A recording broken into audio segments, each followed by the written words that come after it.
Hey everyone, it's Ashley, welcome back. Today I'm going to do a quick little eyeshadow look and I'm going to be using the new Urban Decay Naked Reloaded palette. This puppy retails for $44, which is cheaper than the other Naked palettes, and it comes in 12 shades. 6 of the shades are matte and the remaining 6 are shimmer shades. So I wish I had another Urban Decay Naked palette to compare this to. I've given my previous ones away, but this is definitely smaller. It's a little bit thinner. It's usually like up to here. It's a little bit bigger. But this is a cool palette. This whole cover is material and the top is squishy. And then on the inside there you have your 12 shades.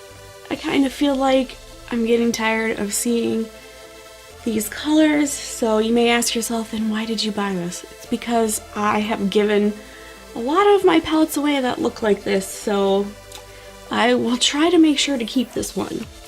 So I'm just going to get started. I am going to use my blinged out Ipsy L34 Blend Beauty. I'm going into, I guess what's the second lightest shade, Blur. And they do give you bigger pan sizes in the 2 neutral colors that are on the outside. And I'm just gonna throw this down as my transition shade. Getting a decent amount of fallout in the pan. Yeah, you can kind of see it up there. So just something to be aware of.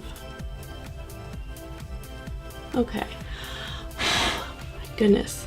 Alright, so I literally have no idea what I'm gonna do. I'm just gonna wing it. Story of my life.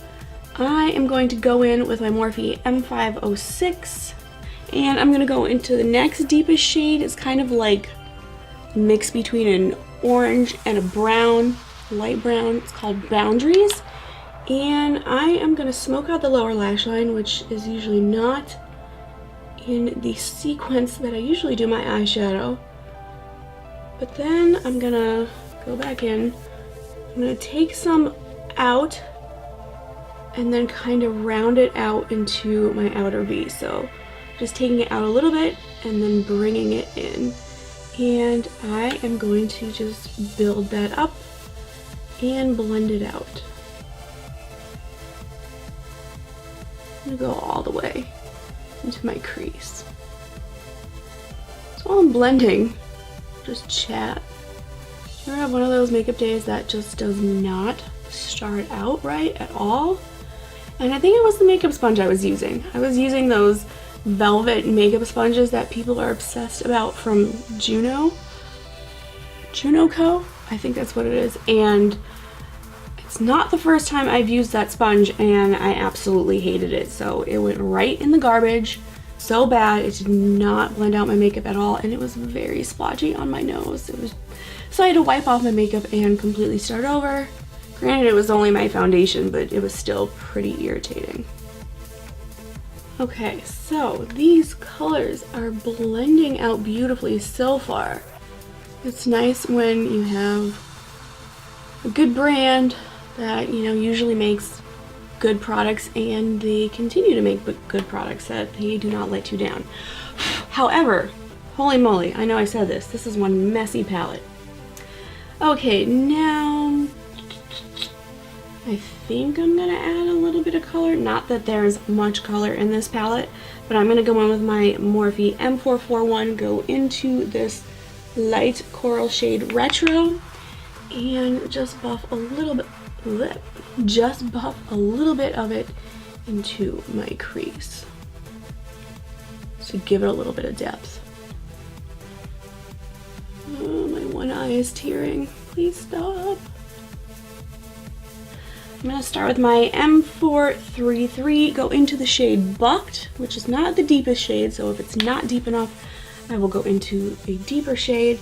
And where I have that outside line, I'm basically just following it just on the outside and just dabbing this color there and then kind of like swishing it around and blending it.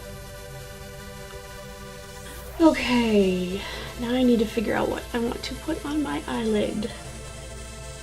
This one's super pretty. Okay, just using my ring finger, I'm gonna go into Angel Fire. So pretty. That is so nice. This would be a really nice inner corner highlighter shade. Okay, so real quick, I'm gonna just slap on a little bit of eyeliner. I'm gonna go out of my comfort zone, not use my stamp, and use the Tarteist Double Take eyeliner in the shade Brown, put on some mascara, and I will be back to give you my final thoughts. Okie dokie, I am back, and please do not judge the close-up too much by my eyeliner. It's really hard to do it without my stamp, at least for me, but it is what it is. But all in all, I really like this palette. It lives up to the rest of the Naked collections that are out there. Everything blended beautifully. Like I said, the only thing to really be careful about is that this is dusty in the pan. Nothing was on my cheeks. There was nothing to worry about in that respect, but everything blended like a dream. I didn't have to take a ton of time to build stuff up and blend it out. So definitely keeping this one if I can help it. So if you like the rest of the Naked collection by Urban Decay, you will definitely not be disappointed in this guy. Alright, that's it for this video. I hope you enjoyed it. Now go have yourself an awesome day.